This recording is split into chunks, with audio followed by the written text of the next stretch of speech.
What's up, guys? So I have a video for you today.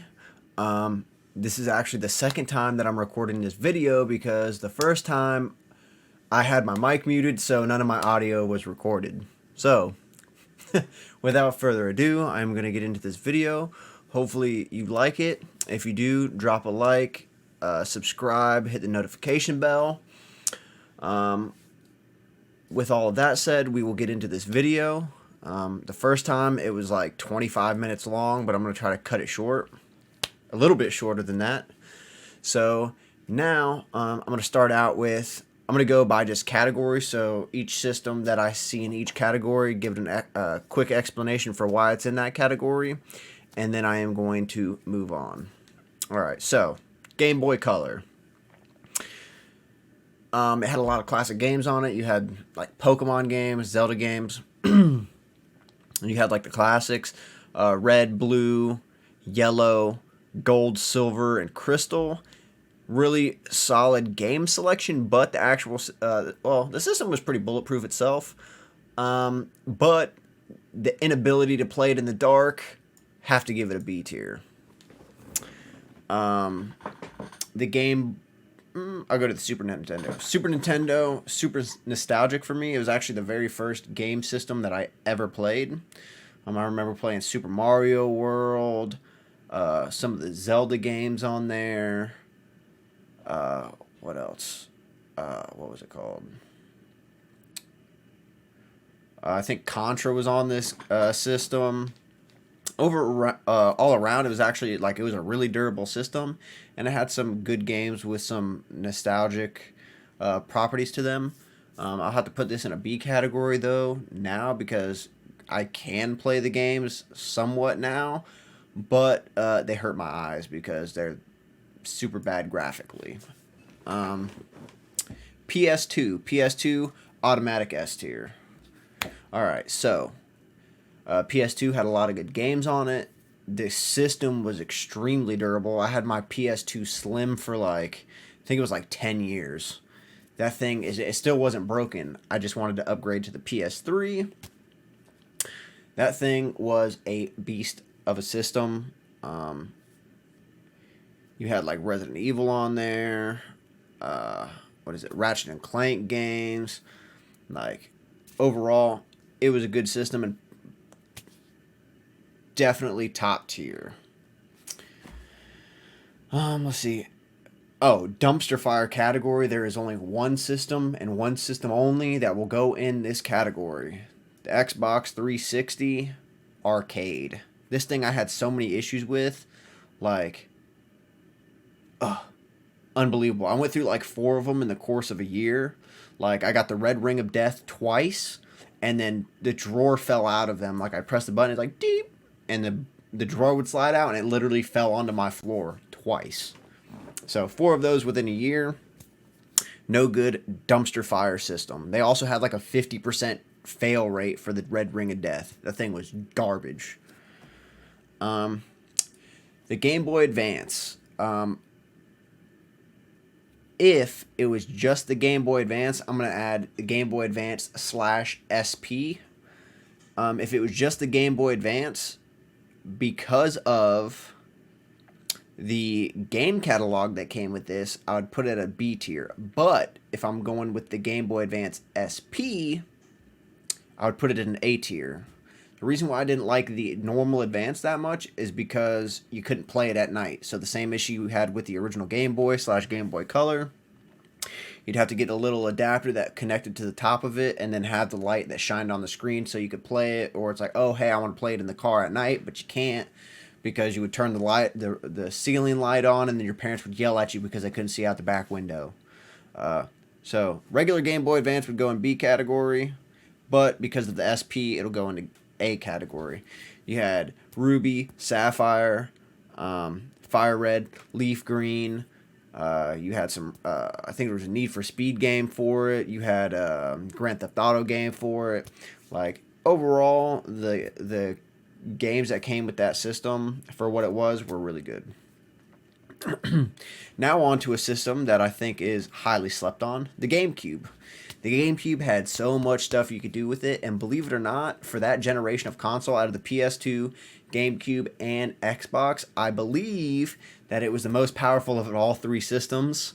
Um, it was really diverse too. So you had uh, Zelda Wind Waker, game was awesome. Super Mario Sunshine, awesome. You had Super Mario Galaxy, awesome. You also had, slightly say a remaster for the Zelda games that were on N64. Uh, you had Smash Bros on there. Really good game catalog. And another cool thing about Pokemon. Pokemon Coliseum and Pokemon XD Gale of Darkness. Very good games. And you also had the little adapter that went on the bottom of the system where you can play Game Boy Advance games on your TV. So it was literally like an old school Switch. So, like, if you think about it, you take the little cartridge, you stick it in there, boom, connect it, and it shows up on your TV. Plus, you could, like, I think you could transfer Pokemon between those games and Pokemon Coliseum and stuff like that, if I remember correctly. Not entirely sure, but that system, extremely underrated. Loved it. PS1, have to put that in like a C category. There were like a lot. There was a large number of decent games that went for the PS1. You had like Tony Hawk Pro Skater and what was it? I just went brain dead. I'm gonna have to come back to that system. But overall, from what I remember from when I was a kid, it had a lot of decent games with it. Now I'll go with the PS3. PS3 will go A tier. So there was a lot of good games with. Actually, I'll do both systems at the same time. So, actually, I'll put this one in the not played, because I didn't really mess with the Xbox 360 Elite. I think they did fix, for the most part, the red ring problem, but neither here nor there. That'll go in not played category. I don't want to give it an unfair rating. Back to the PS3. You had a lot of good games. You had like Midnight Club Los Angeles. You had GTA 4. You had Ratchet and Clank games. Skyrim. There was such a large library for the PS3, and all around it was a solid system. Like, you had a Blu-ray player in this freaking thing. I think I had my PS3 for, I think since like from 2007 all the way up until like 2018. So I had that thing for like 10 or 11 years, and then I ended up selling it to get the PS4, which the PS4 that I got from that I still have. Or maybe it was 2016. It was actually 2016, so it was like 10 years. Or 9 or 10 years. And then I still have that PS4. Really solid system. I definitely had a lot of fun with it, and I put that thing through the ringer, and it was still running when I sold it, so. Boom. On to the next one. The Nintendo Switch. I want to give the Nintendo Switch more love, but it definitely, out of the current generation of console, out of the Xbox, PlayStation, and itself, I cannot give it higher than a B category. It does have a lot of good games. So you have Breath of the Wild, Super Mario Odyssey, Splatoon, which some people like. I actually haven't played it, but it looks like fun, and I might pick it up to start playing it. What else? They have another mystery dungeon game. The Pokemon games on this thing are like hit or miss. Diamond and Pearl, the remakes, those things, the more and more I play them, the more and more I hate them.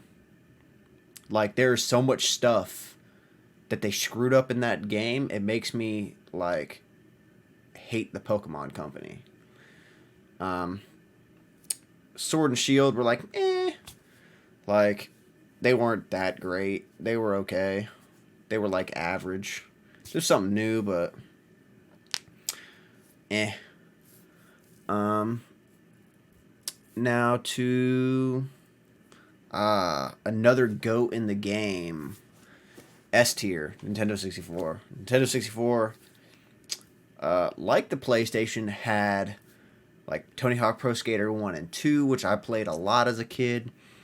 They had Perfect Dark. They had 007, so GoldenEye, World Is Not Enough. They had Donkey Kong 64, Super Mario 64, Super Smash Bros. Like, that freaking game system had a lot of good games. You had Zelda games on there. Like, the catalog for that thing was actually really big, and the games were very, very good. And that freaking system was durable as heck. That thing I had, so I got it handed down to me, I think in like 2001, so I was like 6. And I had that thing all the way up until like 2014, 2015, and it still worked. Like, actually, I might still have it back home. That thing was literally bulletproof. You could probably throw it down a flight of stairs and it would still work. Now for the other Nintendo handhelds. So the Nintendo DS will be an S tier. The 3DS will be an A tier. The 3DS or the DS will be a S tier because it had backwards compatibility with Game Boy Advance games. So not only did you have access to Pokemon Diamond, Pearl, Platinum, Heart Gold, Soul Silver, you also had access to Fire Red, Leaf Green, Ruby, and Sapphire, along with other games that were also released for the system. That system was like spot on. The 3DS, also a very good system, had other good games, also some other not good games like Pokemon Sun and Moon. Those would be in my dumpster fire category for Pokemon games. But overall, like, the 3D was kind of cool. It would kind of burn your battery a little bit faster than you had to, so I didn't really play with the 3D feature that much. But you also had backwards compatibility with regular DS games, so that was nice. Onto the Xbox One. So the Xbox One, I'll put in the A category. It had a lot of good games on it. One caveat to this. So I have an Xbox One S, and I actually like this system a lot because there's a lot of games that I could play on there, and there's some exclusives and stuff that I'm able to play, and there's also more backwards compatibility for like older games. So let's say Midnight Club Los Angeles. You won't be able to find it on the actual Microsoft Store on the Xbox, but you can go onto the website, Microsoft website, or at least last time it wasn't. But you can go on the Microsoft website, look up Midnight Club Los Angeles, buy it on the website, and you can download it on your system. Fun fact. They also have some older games like Final Fantasy 13 on there that you can still get on the Xbox One. A lot of other stuff to that. The caveat is, though, the Xbox One X. That thing, I had 2 of them. For being the most powerful system on the market at the time, at least the ones that I got were junk. Like, the first one that I had for about a week, and it was lagging so bad just going through the operating system that, like, I literally had to shut it off and turn it in. Like, it was a piece of junk. The second one that I replaced it with, was still had like the same issue, but it wasn't nearly as bad, so I kind of just like stuck out with it for a little while, and then I ended up selling that too, and then I just ended up getting the Xbox Series S again. Or not Series S, sorry, the Xbox One S. I don't know why they can't just come out with numbers. It would be a lot easier to remember. But yeah, the Xbox One S, that's what I have right now. But just because of the game catalog and the backwards compatibility, I can put the Xbox One in an A tier. The PSP and the PS Vita. Boom. I'm not going to say that they were failures of Sony, but they definitely weren't the brightest days from Sony. There was a few decent games on there. So you had like Grand Theft Auto, Liberty City Stories. You had some Madden games on there. It's definitely fun if you were on like the go, but the Nintendo DS outshined it in every way, shape, and form. So PSP can go in the C category. Now, PS5. PS5, I'll put in the A category. I do love my PS5, and I like what they did with the adaptive triggers. I like the download speeds. I like the upload speeds.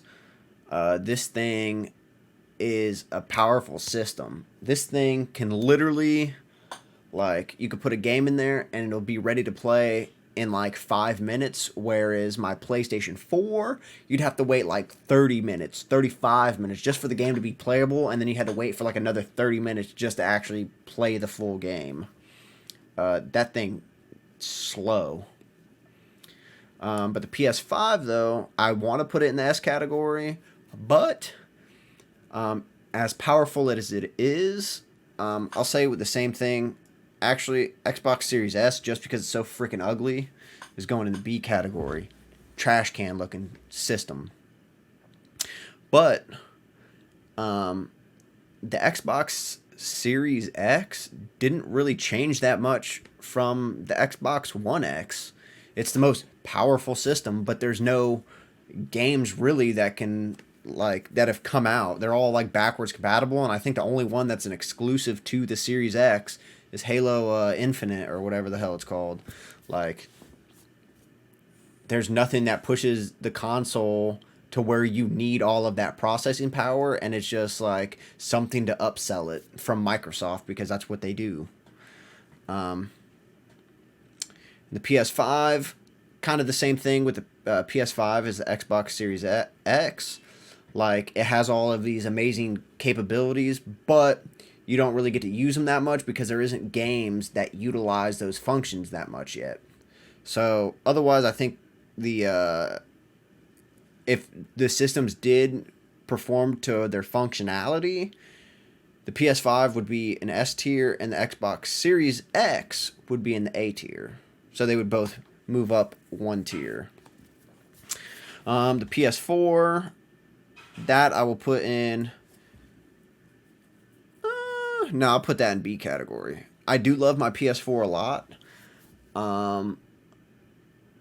I've had it for like 5 years now, and I haven't had any issues with it. There was a decent game catalog with it. But as it has gotten older, it's like slow for downloading games and all that other stuff. So I can definitely see that time has taken more of a toll on that than it did on like any of my other systems. But there was a good game catalog. You still had the Blu-ray player in it. There's some good games for it. Overall, it was a well-rounded system, and it didn't like overshine anything crazy like that. Next, Xbox. Original Xbox. Original Xbox can go in the A tier. It's a classic system. It's also the very first system that Microsoft released. Granted, it was less powerful than the GameCube at the time when it came out. It did sell more than the GameCube, but you had Halo on there. Like, that system had a lot of good games on it. Just from Halo alone, you could put it in the A tier. Very, very, very good system. The Wii U, I actually didn't own a Wii U, but I definitely played on people's Wii U, and I don't really know what the purpose of the system even was. D category. Like, wasn't that great at all. The games on it were whatever. Like, there was nothing that made it stand out, really, or made me want to purchase one. Not to mention, I'm like 95% sure it was Nintendo's least successful system of all time. Terrible. The Wii, I'll put that in the C category. Basically, it was a decent system. I always thought I'm gonna call them Joy-Cons. The Joy-Cons were too finicky. It didn't really register motion, at least whenever I played it, very well. It did have backwards compatibility with the GameCube games, which was a plus, which is actually really cool. But other than that, like the only thing that made it stand out is that you were able to move with the system, do stuff in the game with the Joy Cons. It's like everything that the Switch is, but worse. So, and it wasn't portable. Um, Literally, what the Switch was is the Wii and the Wii U had a baby, and the baby took away the defects from those two systems and then put it into a system that was portable and connect to a TV. Boom. Best explanation. Now for the NES. The NES, I will put it a B category or B tier because this system had a lot of decent games. You had like Duck Hunt, you had Contra, you had what was it? Some Mario games on there. What was the other one? There was another really good one that was on there. Can't remember the name of it, but it did have a lot of good games.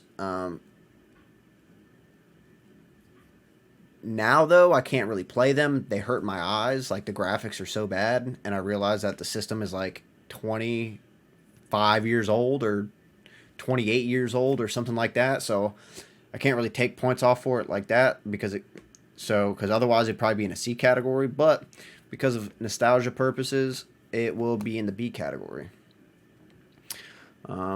So that about wraps up my tier list. Let me know what you guys think down in the comments below, what you would have changed around, what your favorite consoles were. Like the video if you enjoy this content. Also subscribe, hit the notification bell so you are aware whenever I drop new videos. And with that being said, I hope you enjoy the rest of your day, and peace.